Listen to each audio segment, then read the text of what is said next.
متاسفانه افغانستان یو غمجن او تراژیک تاریخ لري. زه فکر کوم چې بده به نه وي چې که لنډ دغسې یو څو مثالونه زه تاته راوړم چې څنګه په افغانستان کې تحولات یا مثلا نوي فکرونه او د ترقۍ دپاره ذهنیت او تفکر څنګه په وینو لړل شوی دی تل او هر وخت ناکام شوی دی. د ثور انقلاب فکر کوم چې که کودتا یې بولې او که انقلاب یې بولې دا هر چا پورې اړه لري چې هغه څه ورته وایي. دا هم د هغې جملې نه په همغه سلسله کې دغسې یوه پیښه راغلې ده د افغانستان په تاریخ کې چې هم ډېرې بدې پایلې درلودې متاسفانه او هم د ډېرو ښو او نیکو نیتونو سره دا بدلون پیل شو. تاسو ته به پته وي چې په 19مه پېړۍ کې په 1838 کال کې سید جمال الدین افغان په کونړ کې پیدا شو او دا یو نوی ځوان و چې د امیر دوست محمد خان دربار ته یې لاره پیدا کړه. دا یې تقریبا په 1850 کال کې د امیر دوست محمد خان دربار ته لار پیدا کړه او هلته یې هغې سره وپېژندل د هغه ذکاوت له مخې د هغه استعداد له مخې چې ده درلود. بیا د امیر شیر علي خان په وخت کې په همغه دربار کې پاتې شو. دی د امیر دوست محمد خان د زوی میر افضل خان دغه و میر افضل خان دغه و مدظم خان استاذ و او کله چې امیر دوست محمد خان دغه شو وفات شو د زامنو په منځ کې جنجالونه شول او بالاخره امیر شیر علي خان واک ته ورسید. دی سید جمال الدین افغان د همغه دربار کې پاتې شو د امیر شیر علي خان سره، لیکن د هیواد دپاره د وطن دپاره نیک نیتونه لرل او هغه نیک نیتونه یې د امیر شیر علي خان سره شریک کړل. امیر شیر علي خان د افغانستان په تاریخ کې داسې یو پادشاه و چې هغې غوښتل چې افغانستان د نورو هیوادونو سره سیال کړي، چې هغه ترقي وکړي، هغه پیشرفت وکړي. هغې اول ځل دپاره اردو تاسیس کړه، د افغانستان اردو یې تاسیس کړه، په افغانستان کې مکتبونه تاسیس کړل، د ملکی مکتب او د عسکري مکتب په نوم باندې عربي فابریکه یې راوسته، دلته توپونه یې جوړول د دې دپاره چې د نورو هیوادو د دغه نه مرستو نه دغه شي بې احتیاجه شي او په خپلو پښو ودرېږي او خپلواک افغانستان وي، په ځان بسیا شي، په ځان خودکفا شي او په ځان تکیه شي. لیکن متاسفانه په همغه دربار کې داسې کسان پیدا شول د محمد رفیق خان په نوم باندې، محمد رفیق خان لودین، چې د پسې مختلفې خبرې وکړي چې دا د مدظم خان دغه استاذ او ستا مخالف دی، ته د هغې مخالف وي او هغې ستا د پادشاهۍ په ضد باندې مبارزه کوله، د هغې ټول ملګري د ده تر سیوري لاندې غواړي چې پناه شي او ستا په ضد باندې کار وکړي. بالاخره سید جمال الدین افغان هغه مترقي او هغه ترقي غوښتونکي او هغه وطن پرست پادشاه امیر شیر علي خان د دغه شیطانیو تر تاثیر لاندې د ځان نه وشاړه، لاړو نورې دنیا ته.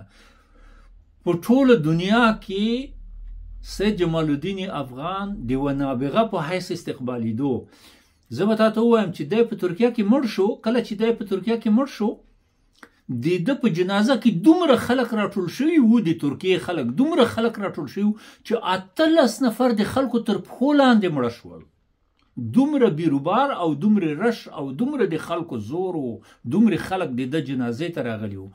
لیکن دغسې یو شخصیت د سید جمال الدین افغان په حیث یو شخصیت، د هغې په شان یو شخصیت افغانستان د لاسه ورکړ. په خارجي هیوادونو، په فرانسه، په مصر، په ترکیه، په ایران، په روسیه، په جرمني، په مختلفو هیوادونو ګرځېدو او هر چیرې د هغې قدر کېدو، لیکن په افغانستان کې قدر ونه شو.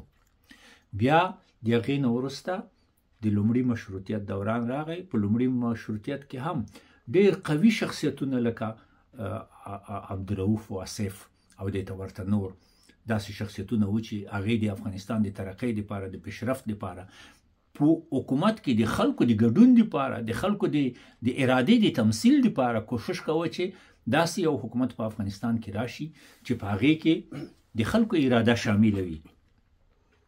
محمد سرور خان واصف د سراج الاخبار دغه چلونکی و، میر قاسم خان د هغې ملګری و، د واصف ملګری و، دا ټول په توپونو کې والوتل. دا ولې؟ دا ځکه چې یو تعداد کسانو هغه وخت کې هم په حکومت کې داسې کسان وو چې نه غوښتل چې پادشاه ته څوک نږدې وي، نه غوښتل چې څوک د اعتبار خاوند شي، نه غوښتل چې خلک د حقوقو څښتنان شي. مننه روان صاحب، له دې دومره بدمرغیو سره چې دا تېرې 16 لسیزې ولیدل شوې، آیا فکر کوئ کودتاچیان او د کورنیو جګړو رامنځته کوونکي مجاهدین به پښیمانه وي او که نه؟ خبره په دې کې ده چې ما په منډه سره اول سوال ته یو څه وویل. زما هیله دا ده چې ستاسو او د اورېدونکو قناعت حاصل کړی وي. خبره دا ده چې کاشکې افغانانو د خپل تاریخ نه او د خپلو تجربو نه او د خپل ژوند نه او د زمانې د تېرېدو نه درسونه اخیستی. متاسفانه موږ په دغه مورد کې پاتې راغلي یو، افغانان ټول له یو سره مونږ پخوانۍ تجربې تکراروو. هغه تجربه چې امان الله خان رامنځته کړه، امان الله خان څه غوښتل؟ د افغانستان ترقي، د افغانستان پیشرفت، د افغانستان د خلکو خوشبختي، د افغانستان د خلکو سعادت، د جهالت نه خلاصون، د مرضونو نه خلاصون. لکن په بیړه یې کارونه شروع کړل او هغه بیړه او هغه څه چې مثلا د غوښتل هغه یې ونه کولی شول او هغه ناکام شول. د هغې ناکامې تجربې نه وروسته کله چې دیموکراتیکي خلق منځته راغی، دیموکراتیکي خلق عین اشتباهات تکرار کړل چې امان الله خان تکرار کړل. زما هدف دا دی چې یعنی هغه یوه تجربه امان الله خان تیره کړې وه، هغه تجربه ناکامه شوه، بله تجربه چې راغله هغه تجربه بیا ناکامه شوه. دلیل دا و چې موږ د امان الله خان د تجربې نه زده کړه نه وه کړې، او که زده کړه مو کړې وای موږ به هغه اشتباهات چې په دغه کې وشول، په د 9 دسمبر نه وروسته وشول، دا اشتباهات باید نه وای شوي اصلا. او د هغې نه وروسته کله چې مجاهدین راغلل، دیموکراتیکي خلق افغانستان د افغانستان د خلکو دیموکراتیک ګوند څه وکړل؟ داسې دغه یې وکړه چې حکومت بس دا که وطن پرستي هم ده په د افغانستان د خلکو دیموکراتیک ګوند وطن پرست دی، او که وطن ته خدمت هم کوي د افغانستان د خلکو دیموکراتیک ګوند دی، او که دا وطن هم د دوی حق دی او د دوی خدمت ورته کوي، بل چاته اړتیا نشته. په داسې حال کې چې دا وطن د ټولو افغانانو وطن دی او دا په ټولو افغانانو پورې اړه لري، او ټول افغانان باید په آبادۍ کې برخه ولري، دا ټول افغانان باید په سرلوړۍ کې برخه ولري، په افتخاراتو کې باید برخه ولري. نو افغانستان خلق دیموکراتیک ګوند دغه اشتباه وکړه چې نور ګوندونه او نور ډلې او نور سازمانونه سیاسي ډلې دا ټول دغه نه محروم کړل د سیاسي فعالیت نه، او هر څه په ځان پورې وتړل.